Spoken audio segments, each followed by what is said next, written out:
قرآن کی روح تک کوئی نہیں پہنچ سکتا جب تک کہ تزکیہ نفس نہ ہو گیا۔ اگر حب مال، حب دنیا، حب جاہ، حب شہرت، اگر یہ تمام محبت میں دل سے نکل نہ جائیں تو قرآن کی روح تک آپ کی اپروچ نہیں ہوگی۔ مولانا روم نے کہا ہے، اگرچہ ذرا میں سمجھتا ہوں کہ انہوں نے بہت سخت الفاظ استعمال کیے ہیں، ماز قرآن مغزہا برداشتے استخاں پیش سگا انداختے۔ ہم نے قرآن سے اس کا مغز لے لیا ہے، جو ایسنس ہے وہ کھینچ لیا ہے، ہڈی کا گودا جو ہے وہ ہم نے نکال لیا ہے۔ ہڈیاں ہم نے پھینک دی ہیں کتوں کے سامنے جو لڑ رہے ہیں۔ علم کلام کا مسئلہ ہے صفات حق حق سے جدا یا عین ذات، قرآن مخلوق ہے یا نہیں ہے، غیر مخلوق، اور بڑے بڑے ہو رہے ہیں اس کے اوپر۔ یہ کتے لڑ رہے ہیں ان ہڈیوں کے اوپر۔ ہم نے اس میں سے اصل شے نکال لی، وہ کیا ہے؟ اللہ کی محبت، اللہ کی معرفت، یہ ہے اصل شے۔ معاذ قرآن مغزہ برداشتے استخاں پیش سگا انداختے۔ تو جب تک انسان کا باطن پاک نہ ہو جائے وہ قرآن کے چھلکوں سے کھیلتا رہے گا، چاہے وہ کہنے کو مفسر ہو، قرآن کے باطن تک کبھی نہیں پہنچے گا۔ فی کتاب مکنون لا یمسہ الا المطہرون تنزیل من رب العالمین۔ یہ تھوڑا تھوڑا کر کے اتارا گیا ہے رب العالمین کی طرف سے۔ انزال کے معنی ہے دفعتاً اتار دینا۔ لیلۃ القدر میں آیا انا انزلناہ فی لیلۃ القدر۔ رمضان کے بارے میں شہر رمضان الذی انزل فیہ القرآن، باب افعال، لیکن حضور پر ایک دم نہیں اترا، تھوڑا تھوڑا تھوڑا تھوڑا 23 برس میں جا کر اس کی تکمیل ہوئی۔ اب دیکھیے جو شکوہ کیا اللہ نے، کیا اس جیسی نعمت سے تم مداہنت کر رہے ہو، بے اعتنائی کر رہے ہو، اسے پڑھتے نہیں ہو، اسے سمجھتے نہیں ہو، اس پر عمل نہیں کرتے، اسے اپنا امام نہیں بناتے؟ تمہارا طرز عمل یہ ہے، بلکہ تم نے اپنا نصیب یہ بنا لیا ہے کہ تم اسے جھٹلا رہے ہو۔ غور کیجئے، جھٹلانا جو ہے دو طرح کا ہے۔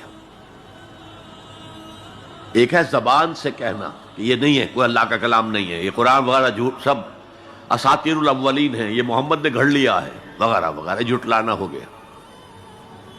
ایک جھٹلانا ہے عمل سے جھٹلانا، مان تو لیا اللہ کا کلام ہے لیکن اس کی حرام کردہ شے کو اپنے لیے حلال کیا ہوا۔ حدیث نبوی ہے ما آمن بالقرآن من استحل محارمہ، اس شخص کا قرآن پر کوئی ایمان نہیں ہے جو اس کی حرام کردہ چیز کو اپنے لیے حلال ٹھہرا لے۔ اس اعتبار سے غور کیجئے، اور اس کی مثال بھی دی ہوئی ہے سورہ جمعہ میں، مثل الذین حملوا التوراۃ ثم لم يحملوها كمثل الحمار يحمل اسفارا بئس مثل القوم الذین کذبوا بآیات اللہ واللہ لا يهدی القوم الظالمین۔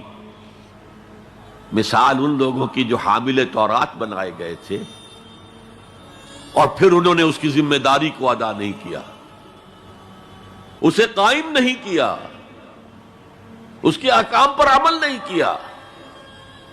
جیسے فرمایا ہے سورہ اعراف میں، قل یا اہل الکتاب، کہہ دیجئے اے نبی صلی اللہ علیہ وسلم، اے کتاب والو، لستم علی شیء حتی تقیموا التوراۃ والانجیل وما انزل الیکم من ربکم، تمہاری کوئی حیثیت ہماری نگاہ میں نہیں ہے، تمہارا منہ نہیں ہے کہ ہم سے دعا کرو، جب تک کہ تم تورات اور انجیل کو اور جو کچھ نازل کیا گیا تمہاری طرف اسے قائم نہیں کرتے۔ آج اللہ ہماری دعائیں نہیں سنتا، 30 لاکھ جا کر حج کرتے ہیں، دنیا کے حالات میں کوئی ذرہ برابر فرق آتا ہے؟ اول تو حرام کی کمائی سے حج ہو رہا ہے، تو حج ہے ہی نہیں سرے سے۔ جو کچھ کرتے گئے تھے سودی کاروبار وہی آ کر دوبارہ شروع کر دیا، سرکاری ملازم ہے تو جو رشوت پہلے لے رہے تھے اس کے بعد آ کر شروع کر دی۔ یہ کیا ہے؟ یہ تکذیب بالعمل ہے۔ جھٹلانا ہے. تم نے اپنا نصیب یہ بنا لیا ہے کہ تم قرآن کو جھٹلا رہے ہو جیسے کہ انہوں نے جھٹلایا تھا. مثل الذین حملوا التوراۃ ثم لم يحملوها کمثل الحمار يحمل اسفارا. ان کی مثال ان گدھوں کی سی ہے جن پر کتابوں کا بوجھ لاد دیا گیا. مکالمات فلاں تم گٹھڑی باندھ کر گدھے کے اوپر رکھ دیجئے تو کیا وہ واقعی منطقی اور فلسفی بن جائے گا؟ یہ مثال اللہ دے رہا ہے. اور یہ مثال کیوں دی گئی ہے؟ اس آئینے میں ہمیں ہماری تصویر دکھائی گئی ہے. تم اگر قرآن کا حق ادا نہیں کر رہے تو تمہاری مثال وہی ہے جو یہود کی تھی. بئس مثل القوم الذین کذبوا بآیات اللہ. بری مثال ہے اس قوم کی جس نے اللہ کی آیات کو جھٹلایا.